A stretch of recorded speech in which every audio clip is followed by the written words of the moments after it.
예, 화내도 되나요? 욕해도 되나요? 화내도 되나요? 욕해도 되나요? 뭐 안 되죠. 예, 제목입니다. 이 사회가 분노 사회입니다. 분노의 힘으로 지탱되고 또 분노를 자극해서 목적을 이루고자 하는 사람들이 되게 많습니다. 오늘 제목과 같이 뭐 욕해도 되나요? 그러는데 안 되죠. 왜 안 되죠? 욕은요, 남을 더럽히기 이전에 나를 먼저 더럽히기 때문에 그렇습니다. 그래서 분노하거나 욕 자꾸만 하는 사람들 보면은 욕이라는 게 너를 더럽히겠다고 하는 거 아니에요. 욕된 인생, 그죠? 욕된 인생이라고 이게 더럽히는 거 아니에요. 근데 나를 통하니까 내가 더러워지는 거죠. 그 찬양팀이 참 좋은 건데요. 찬양팀이 영적으로 충만해지면요, 이들을 통해서 하나님의 은혜가 전달이 돼요. 그래서 찬양팀 잘하면요, 찬양팀이 복이 다 임해요. 거기에 축복의 통로이기 때문에. 그래서 아까도 그랬어요. 뭐 이렇게 기도를 해달라 그러길래 그 라인홀드 니버가 그런 얘기 했잖아요. 그 결정된 거는 받아들일 수 있는 평온함. 그 외모는 안 되잖아요. 끝났는데 할 수 있는 것은 할 수 있는 용기. 그래서 웃으라고, 기쁨을 전하라고. 제가 이번에 그 광고하면서, 광고 참 그 허접하잖아요, 그죠? 교회 광고 말이에요. 그 허접하잖아요. 그거 별것도 아닌데 뭐 어떤 때는 녹음도 막 톤이 다 달라 막 이러고, 그죠? 막 끊어져 버리고 막 그러는데, 아니 그 광고를 보고 회심한 사람이 있다니까요. 근데 설교라 그러면 이해가 되겠어. 어떻게 광고를 보고 회심하고 선교하고 그런 얘기를 들으면서 광고의 은혜를 받았대. 그러니까 이 광고 제작하는 분들도 자부심을 가지라고요. 이걸 통해서 영혼을 건져내기도 한다고. 그래서 광고도 그러는데 하물며 찬양이야 더 말할 것도 없죠. 우리 교사들이야 뭐 더 말할 것도 없죠. 하나님께서 우리를 통해서 일하신다라는 거예요. 근데 우리가 축복의 통로가 돼야 되는데 욕을 하면 되느냐? 안 되죠. 내가 먼저 더러워지죠. 다른 사람을 닮는 방법이 두 가지가 있습니다. 여러분, 닮고 싶으면 두 가지만 하면 닮아져요. 첫째는 많이 사랑해요. 그럼 닮아져요. 두 번째는 욕을 많이 하세요. 그럼 닮아져요. 그러니까 참 이상해요. 그 욕하다 닮는다 그러잖아요. 예, 진짜 욕하다 닮아요. 그래서 자기가 원하지 않는 모습이 자꾸만 돼가는 거야. 그러니까 사랑하면서 닮는 게 제일 좋습니다. 예수님 사랑하고 하나님 사랑하면 하나님과 같이, 예수님과 같이 이렇게 거룩함으로 변화가 되겠죠. 그래서 이 분노라는 건요, 그 예수님 닮아가는 거에 반대라고 생각하면 돼요. 세상 이 분노 자꾸만 따라가다 보면 세상 닮아가게 된다고요. 1930년대에 그 대공황이 있지 않았습니까? 대공황 배경으로 나온 영화들 되게 많은데 대표적인 게 분노의 포도라는 영화가 있어요. The Grave of Wrath라고, 그 존 스타인백 작품 이거 만든 거거든요. 그 탐 조드라는 사람이 주인공이죠. 이 사람은 뭐 감옥에 갇혔다가 나왔어요. 그러다가 나오자마자 어쩌다가 싸움에 휘말려 가지고 살인해요. 살인했는데 뭐 이제 정상 참작이 됐는데 4년 복역하고 나왔어요. 나왔더니 인생 사는 게 너무너무 힘든 거예요. 공황이 온 거예요. 공황이. 일자리가 없죠. 가족들 다 쫓겨나게 되고. 그래서 3대에 걸쳐서 가족들이 낡은 트럭 타고, 그때 소망이 서부거든요. 캘리포니아로 가면은 일자리 있다. 그래서 소망을 안고 캘리포니아로 갔어. 갔더니 거기서 기다리고 있는 것은 악덕 농장주, 그죠? 그리고 폭력, 술수, 갈취. 그래서 열받는다는 거예요. 그래서 이거 어떻게 보면 사회 모순 영화예요. 그래서 분노가 포도같이 이렇게 막 연그러 올라가지고 얼마나 폭발 직전으로 오느냐. 그래서 결국은 소망이 뭐냐면 분노를 컨트롤하지 않으면 그 사회에 소망이 없다. 그 얘기예요. 근데 지금 이 사회가 1930년대도 아닌데 분노의 포도 같은 존 스타인백의 영화 내용 같은 소설 같은 그런 현상이 벌어지고 있다라는 것입니다. 우리가 사는 게 너무 힘들죠. 우리 젊은이들 맨날 뭐 3포 세대, 5포 세대 뭐 이런 거 아니에요? 21세기 시작될 때 뭐로 시작됐죠? 세계화로 시작됐습니다. 세계화가 뭐예요? 무한 경쟁. 옛날에는 우리 때만 해도요, 교회 안에서 같은 또래의 젊은이들이 한 30명도 안 됐어요. 30명도 안 됐는데 그때는 룰이 있었습니다. 절대 연상하고는 안 했어요. 그러니까 교회 30명이 있으면 남자 반, 여자 반일 거 아니에요. 그냥 그렇다고 칩시다. 여자가 좀 더 많지만 반인데 연상이 또 반이야. 남은 게 몇 명이에요? 6명, 7명. 그러면 거기서 제일 예쁜 애가 세계 최고 미인이에요. 그러니까 뭐 경쟁자 2명만 제끼면은 최고 미인이야. 어깨 힘주고 다니고 막 도도하게 다니고, 사실 호박인데 이제 그러고 살았다고 다. 근데 지금은 정말 힘들죠. 이렇게 아름다운 분들이 항상 경쟁하는 게 누구하고 경쟁해요? 한국 최고의 미인들. 그것도 안 되죠. 전 세계 최고의 미인들. 몇 되지도 않는 몸매 그런 거 날마다 비교하고 있으니 죽고 싶겠지. 세계화가 그런 거예요. 세계화 경쟁하자는 거예요. 그러니까 회사들도 옛날에는 웬만하면 살아남았는데 이제는 휴대폰 보세요. 딱 두 회사 남잖아요. 소니, 삼성. 또 뭐가 있어? 소니가 아니죠. 내가 지금 뭐 하는 거야? 애플, 삼성이지. 예. 애플, 삼성. 애플하고 삼성 둘밖에 없잖아요. 뭐 딴 거 있어요? 딴 거 들고 다니는 죄송합니다. 뭐 LG도 뭐 있다. LG 뭐 이렇게 두꺼운 폰 하나 있던데 뭐야 이거? 죄송합니다. LG 다니는 분들 우리 있는데 LG 예. 잘 모르겠어요. 근데 나 LG 쓰는 분을 본 적이 없기 때문에 하여튼 LG도 뭐 있어요, 그죠? 예. 그렇지만 그거는 계산도 안 넣잖아요. 1등과 2등만 살아남는 사회. 그러니까 이게 분노가 안 생기겠습니까? 무한 경쟁이지. 그러니까 경쟁 이거 하고 싶어 하는 게 아니잖아요. 이제 SNS 시대가 돼가지고 다 가짜인 줄 알면서도 자기가 가난한 것도 아닌데 박탈감이 있다고 다 이렇게 사네? 이런 거 먹고 사네? 여행은 난 제주도가 최고인 줄 알았더니 그게 아니네. 유럽도 막 돌아다니네. 얘 이거 파리에서 놀고 있네. 이게 분노가 안 생기겠어요? 비교하니까. 사실도 아닌데, 그죠? 예, 그래서 분노 사회가 된다라는 것은 사실은 이거는 우리가 근본을 처리하지 않으면은 날마다 분노하고 살 수밖에 없다라는 것입니다. 오늘 범죄하고 난 다음에 인간에게 있어서 성숙과 미성숙을 보여주고 있어요. 우리 4장 1절 보니까 그 신라가 원한 아담과 하와가 애 낳죠. 가인을 낳을 때 1절 보세요. 내가 여호와로 말미암아 낳았다. 이건 뭐냐면 하나님이 도와주셔서 낳았다. 이게 원문은 그렇게 돼 있어요. 말미암아 도와주셔서. 그러니까 아마 해산의 고통이 되게 컸던 것 같아. 그래서 하나님 도와주세요 그랬던 것 같아요. 그래서 하나님 도와주셔서 애 낳았다라는 거예요. 그러니까 고통이 여기서 보이죠. 둘 낳습니다. 가인 낳고 아벨 낳고. 근데 참 묘해요. 한 아버지 어머니한테 나왔는데도 불구하고 너무 달라요. 가인 다르고 아벨 다르고. 우리도 그렇죠. 그러니까 조건이 똑같다고 환경이 똑같다고 똑같은 사람 나오는 거 아니에요. 천차만별입니다. 똑같은 조건 속에서 가인 나오고 아벨 나오고 농사짓고 양치고 이렇게 차이가 있는 거죠. 거기서 이제 범죄 이후에 이제 문제가 벌어진 거예요. 그 다음에 세월이 지났으니까 나이가 들었죠. 어른이 되었어요. 어른이 된다는 뜻이 무엇입니까? 어른이 된다는 것은 하나님을 기억하는 거예요. 그게 어른이 됐다 그런 뜻이에요. 하나님을 인식하는 거예요. 나이 들었다가 어른 되는 거 아닙니다. 나이 들어도 하나님 인식 안 하면 그 애예요. 철없는 애. 근데 하나님을 기억하면 어른 되었다. 결혼했다고 어른 되는 것도 아니에요. 결혼하고 난 다음에도 지멋대로 살면 그 애예요. 하나님을 인식하면 어른이에요. 자녀를 낳았다. 그래도 하나님 모르면 애예요. 자녀를 낳아도 하나님을 인식하고 기억해야 그게 어른입니다. 근원을 알아야 돼요. 어디서부터 하고 어디로 가는지. 그래서 두 사람 중에 이제 누가 진짜 어른이냐 이거죠. 둘 다 이유는 모르지만 뭐 하나님 앞에 예배 드리는 거 그게 하나님 기억하는 거 아니에요? 그래서 둘이 예배를 드렸다 이런 얘기죠. 근데 하나님께서 가인의 예배는 안 받으시고 아벨의 예배를 받으셨다. 근데 그 왜 그랬을까요?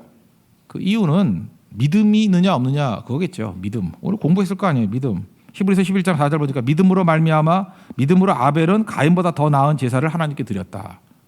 그러니까 아벨의 제사가 더 나은 제사가 되었던 이유는 믿음의 제사였기 때문에. 그럼 믿음이 뭐냐는 거죠. 믿음이 뭐예요? 하나님을 기억하는 거예요. 하나님을 인정하는 거예요. 그게 믿음이죠, 뭐. 그럼 가인은 뭐였을까요? 아마도 이랬던 것 같아요. 추정컨대 아벨이 제사 드린다 그러니까 그럼 나도 그리고 형식으로는 제사인데 하나님을 기억하지도 않고 하나님을 인정하지도 않은 것 같아요. 지금도 마찬가지 아니에요? 예배 자리에 나왔지만 이 자리에 앉아 있다고 다 하나님을 기억하고 하나님을 다 인정하는 건 아닐 거 아니에요. 그냥 와서 앉아 있는 사람도 있을 거 아니에요. 그냥 나는 하나님 인정 안 해. 내 주먹 믿는 게 낫지. 내가 나를 믿어야지. 뭐 말은 안 해도 그렇게 살아가는 사람이 있을 거 아니에요. 자아가 살아있는 사람들은. 그러니까 하나님 그런 예배 안 받으신다는 거예요. 그러니까 받으시는 예배 안 받으시는 예배가 있는데 받으시는 예배는 뭐냐면 하나님을 기억하고 인정하는 거예요. 우리 어떤 사람은 교제를 나누잖아요. 교제를 나눠도 상대방을 기억하고 인정해 줘야 이렇게 억셉트 이렇게 받아들임이 되는 거지. 같이 밥은 먹긴 먹었어. 근데 상대를 인정도 안 하고 기억도 안 해. 그러면 참 기분 더럽죠. 그렇죠. 너는 밥은 먹었지만 내가 너를 받아들일 수는 없어. 받지 않는 식사예요, 그거는. 그러니까 믿음이죠. 믿음은 하나님을 인정하고 하나님을 기억하는 거예요. 이걸 부연 설명하기 위해서 히브리서 11장 6절에 나오잖아요. 믿음이 없이는 하나님을 기쁘시게 못한다고. 믿음이 뭐냐? 정의를 내리기를 하나님이 계신 거, 존재를 믿는 거, 받아들이는 거. 하나님 계시다, 존재를 받아들이고. 또 하나 자기를 찾는 자들에게 상 주시는다. 상 줬다는 게 뭐예요? 응답하신다는 거죠. 응답한다는 게 뭐예요? God works, 일하신다는 거예요. 그러니까 우리가 믿음이 뭐냐면 하나님의 존재를 인정하는 것. 그리고 또 하나 뭐예요? 하나님이 우리의 기도를 응답하시고 하나님이 일하신다라는 거. 그거를 인정하는 거예요. 그걸 믿음이라 그래요. 그러니까 믿음이 없는 사람들은 미숙한 애들인데 하나님이 어디 있어? 천상천하 유아독전 나밖에 없어 그러는 거죠. 애들은 자기밖에 모르잖아요. 그 믿음이 없는 거죠. 그리고 자기가 다 하려고 그러잖아요. 뭐 부탁도 안 하고 의지도 안 하고 내가 하는 거지 뭐. 그거 미숙한 거예요. 그러니까 가인은 미숙하다고밖에 말할 수 없고 아벨이 성숙한 거죠. 아벨이 예배를 드릴 때 어떻게 드렸어요? 하나님이 계신 것을 인정하고 인식하고 기억하고 그리고 하나님만이 우리에게 응답하실 수 있고 일하시는 분입니다라는 것을 받아들이는 거예요. 그걸 믿음이라 그런다고. 그러니까 우리가 지금 믿음이 다 있죠. 믿음이 있으니까 뭐예요? 우리가 하나님 앞에 나왔잖아요. 뭐 추워도 나오고 내일 대만 선교 아침 일찍 가도 나오고 뭐 이래저래 나왔잖아요. 물론 뭐 갈 데 없어 온 사람도 있지만 어쨌든 주님이 있으니까 나온 거 아니에요. 카페 안 가고 여기 나온 거 아니에요. 예배 안 나온 사람의 특징은 뭐겠어요? 뭐 다 그런 건 아니겠지만 뭐 예배가 중요해. 뭐 하나님이 뭐 중요해. 푹 자고 난 다음에 내일부터 일해야지. 뭐 이런 사고방식도 있겠죠.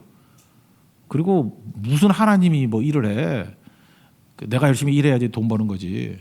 인정 안 하는 거죠. 하나님 인정하지 않는 거예요. 그럼 믿음이 없는 거예요, 그게. 그러니까 믿음은 두 가지라니까요. 존재 그리고 하나님이 일하셔서 효과가 있습니다. effectiveness, 효과가 있습니다. 결과가 나옵니다. 그걸 믿음이라 이렇게 얘기를 한다는 것입니다. 그러니까 아벨은 그 믿음을 가지고 예배를 드렸다는 거예요. 그런데 이제 문제는 이때부터 나왔어요. 그게 미성숙하면 성숙함으로 가면 되는데, 근데 가인같이 반응을 보이면 이제 망한다는 거예요.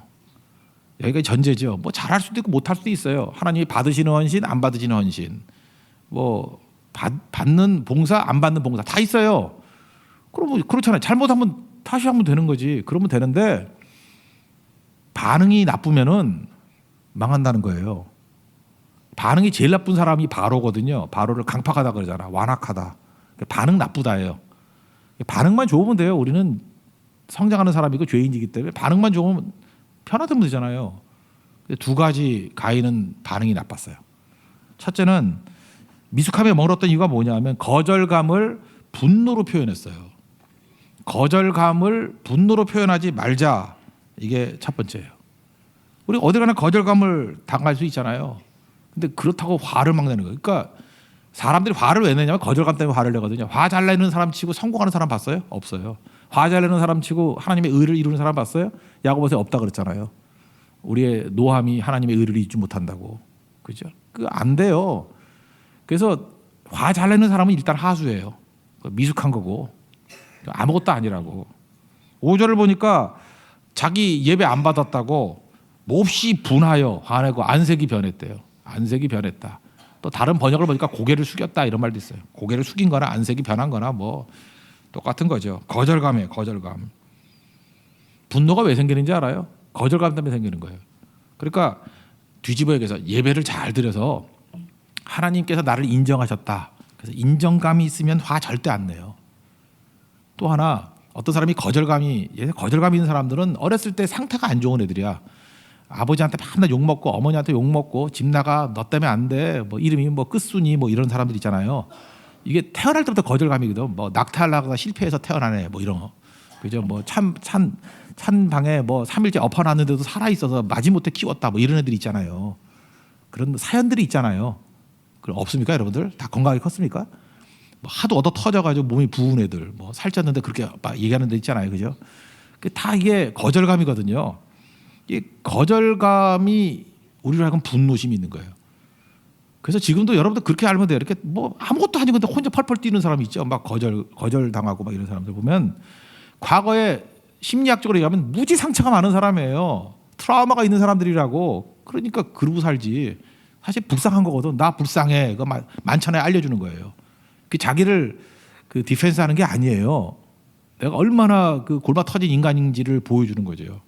거절감에서 분노가 나온다는 것입니다. 그러면 이거 해결할 수 있는 거는 사랑 많이 받고 인정 많이 받으면 돼요. 근데 또 그렇다고 부모들이 자기가 그러니까 애들 인정해 준다고 계속 인정해주는데 애들은 뭔지도 모르고 인정이 아니고 그건 남용이거든요. 사랑의 남용. 그 애들 또 망나이 되고. 그러니까 부모가 병들면은 그런 부모들의 특징이 있어요. 끔찍히 잘해줘요, 애들을. 끔찍히 잘해주고 지 성질 나면 끔찍하게 대해줘요. 그러니까 애가 더 미치는 거예요. 어머니, 제발 좀 평균을 유지해 주세요. 잘해줄 때는 희생하는 어머니, 못해줄 때는 독재자. 그러니까 애가 감당을 못하는 거예요. 그러지 말고 그냥 평균 유지만 해주세요. 오늘 어떤 집사님이 그러대. 오늘 하루 종일 교회에 있었어요. 좋아요. 근데 또 어떤 날 하루 종일 교회 없을 때도 있어. 그래서 제가 아까 그랬어요. 평균을 유지해 주세요. 예. 발작적인 믿음 갖지 말고 그냥 꾸준히 나와 주세요. 그런 사람 있잖아요. 뭐 나올 때는 일주일 내내 나오다가 그 다음에 일주일 내내 안 나오고 그게 뭐예요? 그게 상처지 그게. 꾸준히. 근데 거절감 느낀 사람들은 그게 안 되는 거예요. 그러니까 자기가 감당을 못하는 거예요. 이 병들었기 때문에. 그럼 이제 분노하면 안 되는데 거절감 인정받으면 해결이 되는데 이런 피상적인 인정 가지고 되는 게 아니거든요.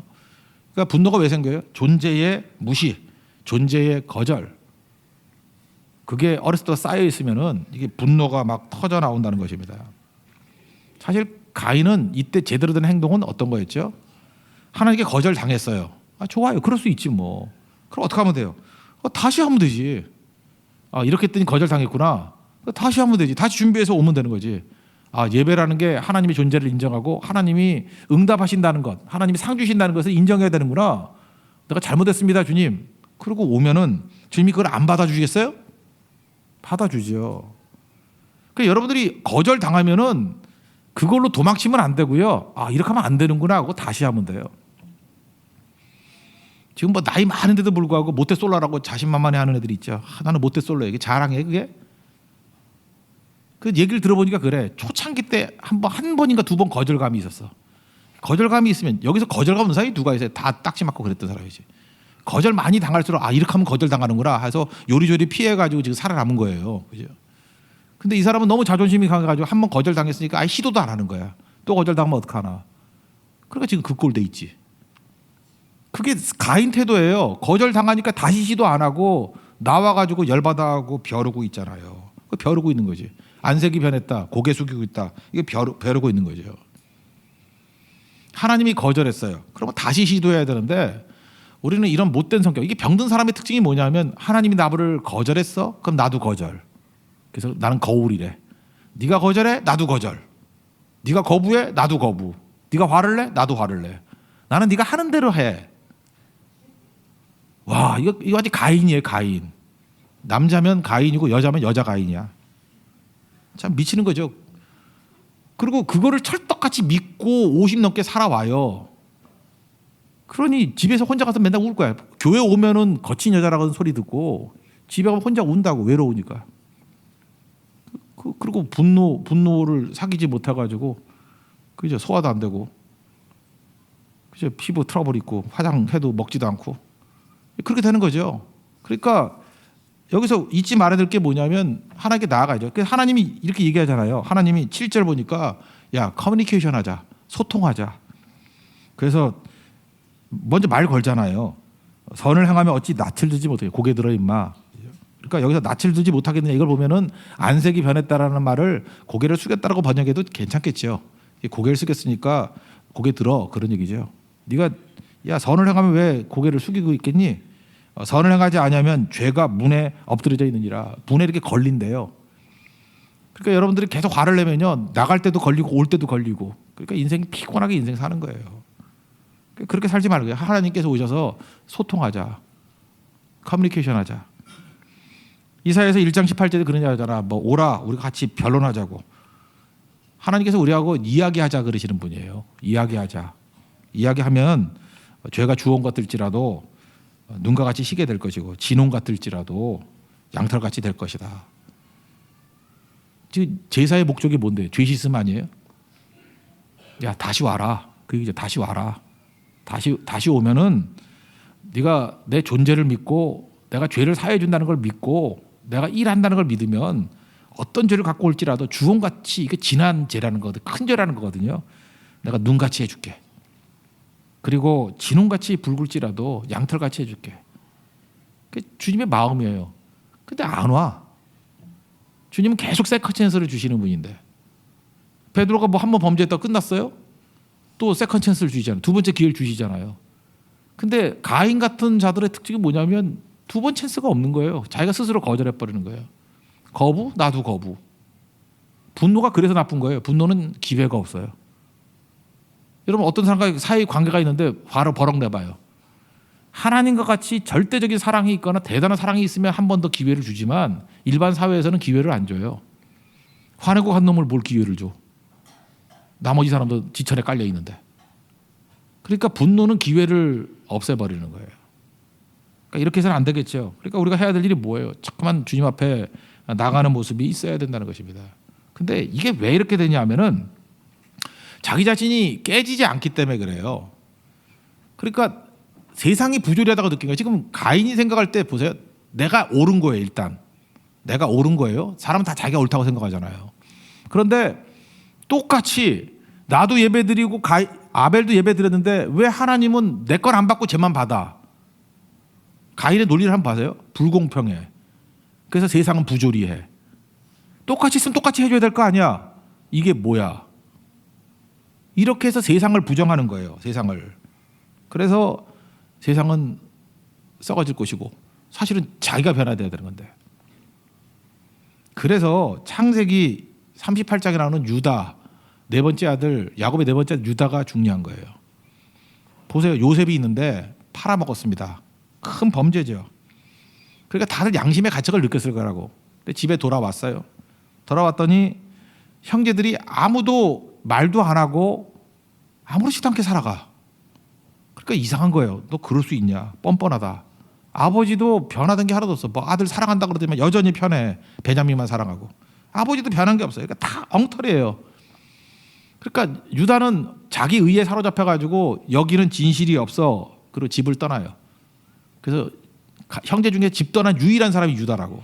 집 떠나요. 그래놓고 지가 의롭다고 하면서 나가서 한 짓은 더 큰 죄를 지죠. 막 사창가 찾아다니고 창녀 찾아다니고 개판으로 살아요. 개판으로. 저는 예수님이 탕자의 비유를 얘기할 때 창세기 38장에 유다를 염두에 두고 말했다고 생각을 해요. 탕자가 된 거예요. 그죠? 그러다가 여정 끝내고 집에 돌아왔더니 며느리 다말이 있는데 아들이 죽었거든요. 그런데 임신을 갖고 온 거야. 열 팍 받죠. 아니 집안도 썩었는데 어떻게 우리 집안까지도 이 꼴이냐. 그래서 남편이 없는데 임신하고 온 며느리는 죽어 마땅한 며느리예요. 죽어 마땅한 며느리고 죽는다 그러니까 어떤 전도사님 생각나네. 죽으러 왔다는데 죽여버릴 며느리예요. 그죠? 죽여버려야 돼요. 이 가늠했으니까 죽여버려야죠. 그래서 는 죽여버리겠다. 그래서 막 맹세까지 반드시 죽여버리리라. 근데 그 며느리가 뭐라 하는지 알아요? 이거 누구인지 알아요. 이 물건 소지품 주인이에요. 알고 봤더니 자기예요. 이거 뭐 펄펄 뛸 수 있지만 이때 이 고백이 이게 십자가거든요. 너는 나보다 의롭다. 그때 비로소 자기 자신의 죄인됨을 깨달아요. 내가 의인지 알고 펄펄 뛰었는데 다말이 큰 죄인은 아니에요. 그냥 때려 죽일 죄인 아니에요. 근데 그 때려 죽일 죄인보다 내가 더 죄인이라는 거죠. 너는 나보다 의롭다. 이게 바울식의 표현에 의하면 죄인 중에 괴수라는 거야. 내가 죄인이에요. 내가 죽일 놈이지. 그래서 십자가 발견하는 거예요. 내가 죄인이라고. 그리고 돌아와서 그 다음부터 한 일이 뭐예요? 죄인으로서 은혜 받은 죄인으로서 살아가요. 희생할 일에 맨 앞장서고 선봉에 서고 자기 자랑이 없어요. 찬송이 있고. 그래서 참 묘한 게 십자가 통과한 아들은 유다밖에 없다라는 거예요. 그래서 유다가 축복받고 메시아의 지파가 되고 메시아 조상이 되는 거예요. 우리가 은혜가 뭔지 아시겠죠? 이거예요. 이거를 발견하는 거예요. 근데 유다 같은 성량은요 십자가를 만날 수가 없어요. 화부터 내니까. 똑같은 죄인인데 내가 제일 큰 죄인이에요. 그게 아니라 네 죄가 더 커 보이는 거야. 때려 죽일 놈이 죄. 그게 가인이에요. 사실 가인의 대비는 유다거든요. 십자가 아래 유다. 우리 다 죄인이고 내가 죄인 중에 괴수입니다. 내가 뭐겠습니까? 그러면 이걸 성경에서 깨진다 그러잖아요. 깨진다고. 우리 요한복음 12장 24절 나오잖아요. 한 알의 밀이 땅에 떨어져 죽지 아니하면 한 알 그대로 있고 죽으면 죽는 게 뭐 깨진다는 거죠. 깨지면 많은 열매를 맺느니라. 우리 사울왕 보세요. 사울왕은 시작이 제일 좋았어요. 씨였어요. 작은 씨. 근데 씨를 보호하기 위해서 씨는 껍질이 딱딱합니다. 수박씨 같은 거 봐요. 딱딱해. 씨가 딱딱하다고. 호두도 그 씨 아니에요. 얼마 딱딱해요. 딱딱하다고. 그 딱딱한 건 나를 보호해 주는 거예요. 여러분도 마찬가지예요. 자기 자신인 사람은 껍질이 딱딱해요. 딱딱하게 더 딱딱하게 만들어. 가인이 성 쌓고 막 난리치잖아요. 그 뭐예요? 나를 지키겠다는 거예요. 껍질 만든 거예요. 껍질을 딱딱한 거예요. 사울도 마찬가지. 자기 디펜스 메커니즘이 너무너무 강하죠. 그래서 자기를 지키는 거예요. 딱딱한 껍질로. 근데 껍질이 있는 사람은 죽을 때까지 껍질로 끝나요. 하나도 자라지 못해요. 근데 씨가 땅에 떨어져 죽는다는 게 뭐예요? 껍질이 깨졌다는 거예요. 방어가 사라진 거예요. 죽은 거예요. 땅에 떨어져서 죽은 거예요. 나를 부인하는 거예요. 죽었더니 이것이 많은 열매를 맺어요. 씨보다 몇백 배, 몇천 배로 커지죠. 이게 내가 죽어야 된다는 거예요. 그래서 껍질이 깨지는 거예요. 껍질이 깨지는. 껍질이 언제 깨져요? 내가 죄인됨을 깨닫는 거예요. 너는 나보다 옳도다. 내가 죄인 중에 괴수다. 그러니까 은혜를 붙들죠. 그래서 은혜의 단비를 맞으면 퍼지는 거예요. 기독교 역사는 그겁니다. 자기 깨지는 역사. 근데 가인은 보세요. 가인은 거절감. 그럼 거절감에서 깨져야 될 거 아니에요. 그걸로. 주님 내가 뭘 잘못했습니까? 내가 진짜 주님께로부터 나갈 수 없는 죄인인데 세상에서 버림받으면 주님께 가지만 주님께 버림받으면 갈 곳이었습니다. 그래서 꾸역꾸역 또 가는 거예요. 탕자가 그렇잖아요. 아버지한테 욕먹을 거 생각하면서 뭐 아들로 대접해달라고 가는 게 아니에요. 그 품꾼의 하나로 여겨주십시오. 그건 뭐예요? 나 쓰레기라는 거 아니에요. 쓰레기로 여겨주세요. 그래도 아버지께 가는 거예요. 그게 껍질이 깨지는 거거든요. 그럴 때 그게 열매가 얻은 거 아닙니까? 아버지가 환영해주고 너 아들 중에 아들이 잔치 벌이고 그게 해결되는 거예요. 근데 우리는 그렇게 안 하고 뭘 해요? 분노. 세상이 마귀가 지배하거든요. 그래서 우리를 깨질 기회를 안 줘요. 아버지 앞에 나갈 기회를 안 주고 자꾸 화를 내게 만들어. 그래서 아무것도 못하게 만들어 버린다고. 안 되는 교회의 특징. 우리 교회도 초창기 때 안 됐거든요. 안 될 때는 교회 여기저기 화난 사람들이 되게 많아. 막 설교를 해도 자기 보고 한대. 뭐 이렇게 지가 특별한 인물이라고. 그런 거 아니거든요. 누가 내 얘기 했냐. 나 아무것도 들은 거 없거든요. 그러니까 화를 내는 거야. 저거 내 얘기 듣고 날 공격하기 위해서 하는 거래. 나를 공격하는 건 맞는데 듣고 하는 건 아니에요. 하나님이 하는 것이. 우린 다 죄인이니까 다 나한테 해당되는 거야. 깨져야 되는데 화를 내. 참 묘해요. 바로 왕이 왜 망했어요? 강팍해서 망했잖아요. 하나님 말씀을 듣고 깨졌으면 됐어요. 깨졌으면 살았어요. 근데 말씀을 듣고 화를 내잖아. 자꾸 화를. 또 깨지니까 화를 내잖아. 자꾸만. 화를 내다가 홍해에서 다 죽잖아요. 거절감을 화로 분노로 반응하면 죽어요. 망해요. 끝난다고. 그러니까 거절감. 우리 인생이 하나님으로 단절됐잖아요. 거절감. 그때 느끼는 게 뭐예요? 다시 시도하면서 깨져야죠. 나 같은 죄인 살리신 주 은혜 놀라워하면서. 이 사회의 분노 지수를 없애는 방법은 십자가밖에 없습니다. 십자가 외에는 없어요. 하나님 만나는 거 외에는 없어요. 예배 회복밖에 없어요.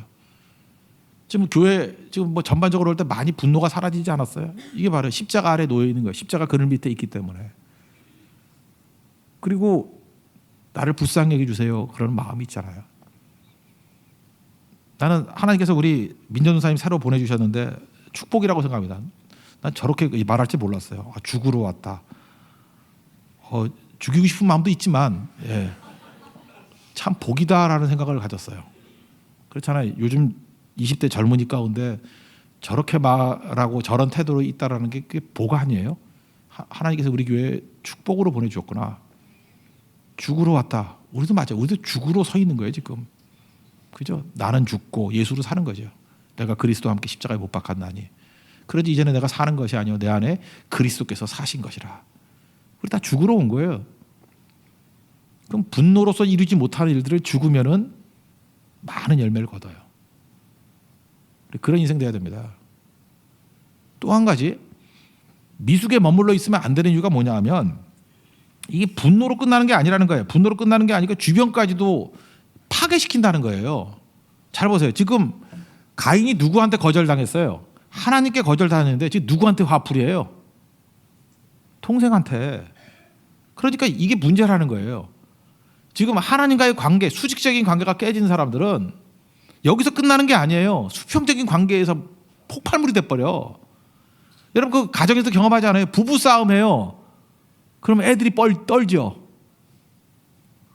싸우기는 부부끼리 싸웠는데 얻어 터지기는 애들이 터져. 애들이 막 욕먹고 애들 별로 애들이 일관성이 없는 거야. 똑같은 일을 했는데 기분 좋을 때는 이리 와 그러고 기분 나쁠 때 집어 던지고. 그러니까 애들이 부모가 일관성이 없는 거예요. 내가 어떻게 행동을 해야지 잘하는 건지를 모르는 거예요. 지 기분 따라서 왔다 갔다 하니. 그러니까 애들이 또 상처가 되는 거죠. 그러니까 이게 저주가 대물림 되는 거야. 대물림. 걔도 또 커가지고 상처 입었으니까 또 그럴 거 아니에요. 그죠? 나도 상처 입었다 이러면서 또 애 낳으면 또 그러고 손자들 또 그러고 살 거 아니에요. 이 저주의 삿을 끊어버려야 되지 않겠습니까? 그러니까 이게 퍼져 간다는 거예요. 그러니까 예배를 잃어버리면 관계가 다 깨져버린다는 거예요. 관계가. 그래서 관계 회복을 위해서 우리 뛸 줄 알아야 됩니다. 하나님과. 그래서 여러분 이렇게 생각하면 돼요. 우리 주변에 예배 드리다가 예배 떠난 사람들이 있죠. 한번 수소문해서 알아봐요. 예배가 무너지면요 관계가 다 깨져요. 직장에서도 분명히 싸움질 할 거야. 계속 싸우고 가정도 싸움이 있고. 그러니까 하나님과의 관계가 깨지면 수평적인 관계가 다 깨져버려요. 가인 보세요. 하나님과의 관계가 거절감으로 자기도 부인하는 걸로 깨져버리니까 관계가 깨져서 살인하잖아요. 하나님을 죽일 수는 없잖아요. 옆 사람을 죽이는 것이. 그러니까 이건 폭발물이 돼버린다고. 이게 문제가 되는 거죠. 그래서 하나님과 예배 잘 드리라 그러잖아요. 너 그따위로 예배 드리면 안 돼. 이사야서 1장 보면 그렇게 나와요. 너 그 엉터리 예배 드리면 안 돼. 왜 안 되느냐 하면은 그거 제대로 드려야 비로소 관계가 살아나기 시작해. 예배 제대로 드리면 이거 뒤집어 얘기하는 거예요. 너희는 스스로 씻으면 스스로 깨끗하여 악한 행실을 버리라. 하나님과 예배가 제대로 되면 악한 행실을 버리게 돼 있고 선행을 베풀게 돼 있고 정의를 구하게 돼 있고 학대받는 자를 도와주게 돼 있고 고아를 신원하게 돼 있어요. 근데 예배가 깨지니까 이게 다 안 된다는 거예요. 기독교는요 율법주의가 아니에요. 우리 다 교회는 선행을 해야 됩니다. 정의를 구해야 됩니다. 학대받는 자를 도와야 됩니다. 고아를 위해서 신원해야 됩니다. 기도해야 됩니다. 도와줘야 됩니다. 슬로건이 아니에요. 하나님과의 관계가 깨지고 하나님께 인정받지 못한 거절감이 있으면 이루고 다닌다는 거예요. 이거 선행도 안 하고 악행하고 정의를 깨버리고 고아들 학대하고 이런 짓 하고 다닌다는 거예요. 이사야 선지자가 뭘 지금 얘기하는 거예요? 하나님과의 관계가 회복돼야만 니네들이 그렇게 구호 외치고 이를 악물고 하려는 것들이 저절로 된다는 거예요. 오늘도 어떤 성도가 되게 저한테 밝게 웃으면서 그게 웃는 성도는 아닌데 웃으면서 얼마나 친절하게 대하는지 뭐 갖고 싶은 거 있으세요? 그러더라고. 뭐 사줄 것도 아니면서 왜 그러세요? 이유가 뭔가 했더니 자녀가 좀 좋은 대학에 붙었어. 그냥 말할 걸 그랬어. 그죠? 저 다음 주면 마음 변할 건데 말할 걸 그랬어. 제가 느낌이 뭐였냐면 그거예요.